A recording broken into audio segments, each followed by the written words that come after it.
নীরবতার বুক চিরে জন্ম নেয় এক আলোর রেখা। অজ্ঞানের গভীর অন্ধকারে ধীরে ধীরে জেগে ওঠে জ্ঞানের দীপশিখা।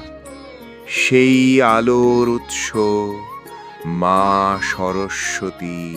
তিনি শুধু দেবী নন, তিনি চিন্তা, ভাষা আর সৃষ্টির অদৃশ্য শক্তি। শুভ্র বস্ত্রে মোড়া এক শান্ত সৌন্দর্য। হাতে বীণা, সুরের নীরব ভাষা। পদ্মাসনে বসে থাকা এক ঐশ্বরিক উপস্থিতি।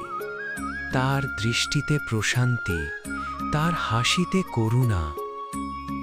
তিনি যেন বলেন, জ্ঞানই মানুষের প্রকৃত শক্তি। সৃষ্টির শুরুতেই শব্দ ও অর্থের জন্ম হয়।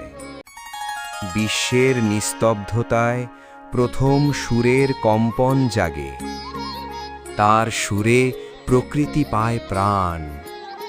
তার জ্ঞানে মানুষ খুঁজে পায় অর্থ। ছাত্রের কলমে তার স্পর্শ, সৃষ্টির সুরে তার অনুভব, লেখকের শব্দে তার উপস্থিতি। সবখানেই তিনি নীরব অথচ চিরন্তন। যখন একটি শিশু প্রথম অক্ষর শেখে, তখন কোনো তরুণ আকাশের দিকে তাকিয়ে স্বপ্ন দেখে। যখন কেউ সত্যের খোঁজে একা পথে হাঁটে, তখন অদৃশ্যভাবে তিনি পথ দেখান।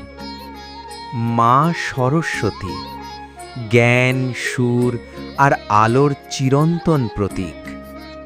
আর যতদিন মানুষ ভাববে, শিখবে, সৃষ্টি করবে, ততদিন তার আলো পৃথিবীর বুকে প্রবাহিত হবে। সরস্বতী মহাভাগে বিদ্যে কমললোচনে, বিশ্বরূপে বিশালাক্ষী, বিদ্যাং দেহি নমস্তুতে।